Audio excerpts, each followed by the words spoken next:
सच्ची देशभक्ति वही है जो सरकार से पूछता है कि 10 साल में आपने काम क्या किया है। चुनावी तंज को कसते हुए कभी ममता बनर्जी प्रधानमंत्री नरेंद्र मोदी पर हमला बोलती हैं, तो कभी प्रियंका गांधी मोदी जी कभी गृह मंत्री का काम करते हैं, तो कभी रक्षा मंत्री का काम करते हैं, तो कभी विदेश मंत्री का काम करते हैं। तो मैं अनुराग ओझा, कैसे हैं आप लोग? ठीक ही होंगे। चुनावी तंज को कसते हुए कभी ममता बनर्जी प्रधानमंत्री नरेंद्र मोदी पर हमला बोलती हैं, तो कभी प्रियंका गांधी। प्रधानमंत्री नरेंद्र मोदी कांग्रेस को लेकर इतना बौखलिया गए हैं कि उन्होंने खून पर भी सवाल उठा दिया। प्रधानमंत्री नरेंद्र मोदी जी, आप प्रधानमंत्री हैं, रातों रात डॉक्टर कैसे बन गए, ये हमारे समझ में नहीं आता है। आपने राजा बाबू मूवी देखी है? अगर देखी होगी तो प्रतिक्रिया अपनी जरूर देना। कभी उसमें जो गोविंदा होता है ना, कभी डॉक्टर बन जाता है, तो कभी इंजीनियर बन जाता है, तो कभी वकील बन जाता है, तो कभी कुछ बन जाता है। ठीक उसी प्रकार हमारे प्रधानमंत्री नरेंद्र मोदी जी कभी गृह मंत्री का काम करते हैं, तो कभी रक्षा मंत्री का काम करते हैं, तो कभी विदेश मंत्री का काम करते हैं, और बेसरपन इतना हो जाता है कि कभी कभी वो सफाई कर्मी का काम। खैर छोड़िए, मुद्दा पे आते हैं। प्रधानमंत्री नरेंद्र मोदी जी, आपको मेरी एक नसीहत, छोटा समझिए या बड़ा समझिए, लेकिन मैं आज आपको एक ज्ञान देने वाला हूं, और ध्यान से सुनिए अगर आप मुझे सुन रहे हैं तो। प्रधानमंत्री नरेंद्र मोदी जी, इतनी बौखलाहट राजनीति में ठीक नहीं होती है। अटल बिहारी वाजपेयी जी ने कहा था ना कि सरकारें आएंगी, सरकारें जाएंगी, देश नहीं झुकना चाहिए, देश नहीं बिकना चाहिए। नरेंद्र मोदी ने भी दावा किया था, चुनाव से पहले, आप लोगों को याद भी होगा। क्या कहा था उन्होंने?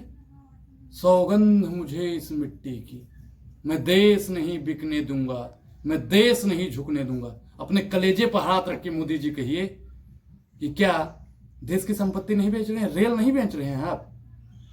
तेल नहीं बेच रहे हैं आप? खेल नहीं बेच रहे हैं आप? सेल नहीं बेच रहे हैं आप? आकाश में देखिएगा, हवाई जहाज अडानी का है। पाताल में चले जाइए, धरती पे चले, सब कुछ तो अडानी को दे दिया है साहब। और आप बात करते हो, आपने चाय नहीं बेची साहब। जो चाय बेचता वो देश ना बेच देता। इन्होंने चाय नहीं, लोग कहते हैं रेलवे स्टेशन पे जेब काटते थे, लोग ऐसा कहते हैं। ये हमारा पर्सनल प्रतिक्रिया नहीं है। अब बताइए कि जो बेचने वाला है साहब, वो बेचेगा ही, वो चाहे चाय बेचे या देश बेचे। अपनी प्रतिक्रिया देना ना भूलें। प्रधानमंत्री नरेंद्र मोदी को लेकर आप क्या सोचते हैं, अपनी प्रतिक्रिया जरूर दें। 2014 से पहले 47 से और 14 तक देश में सब कुछ बनाया गया, लेकिन इनके जितने झूठे, मोदी जी के जितने झूठे लोग हैं, वो लोग क्या कहते हैं, वतन क्या मतलब, कुछ भी पूछो एक ही उत्तर, नेहरू जिम्मेदार है। कुमार विश्वास की लाइन है ना। लेकिन आज क्या है कि अगर प्रधानमंत्री नरेंद्र मोदी से सवाल पूछ लो तो ईडी और सीबीआई का संबंध भेज दिया जाएगा और जेल मुकदमों में आपको डाल दिया जाएगा। साहब, ये कहाँ की तानाशाही है?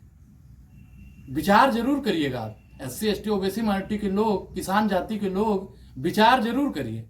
हमारा क्या है साहब? कहते हैं ना कि समर समाज के लोग जो हैं वो तो चारों तरफ यूं यूं यूं यूं मुड़ते रहते हैं, लेकिन SC ST OBC माइनॉरिटी के लोग, जिनको शुरू से सताया गया, उनको आज भी सताया जा रहा है, लेकिन वो समझने को तैयार नहीं है। शिक्षित होने का मतलब ही नहीं है कि रोजगार ही प्राप्त कर लिया जाए। शिक्षित होने का मतलब ही भी है कि अच्छी सरकार चुना जाए। जब तक आप लोग अच्छी सरकार नहीं चुनेंगे, तब तक इस देश का कल्याण होने वाला नहीं है। जब सिंहासन पे चोर उचक्के लुटेरे बैठ जाएंगे, तो इस देश का भला होने वाला नहीं है। इस पूरी वीडियो पर आपकी क्या प्रतिक्रिया है? अपनी प्रतिक्रिया जरूर दें। अगर अभी तक आपने हमारे चैनल को ज्वाइन नहीं किया है तो ज्वाइन करना बिल्कुल ना भूलें। धन्यवाद।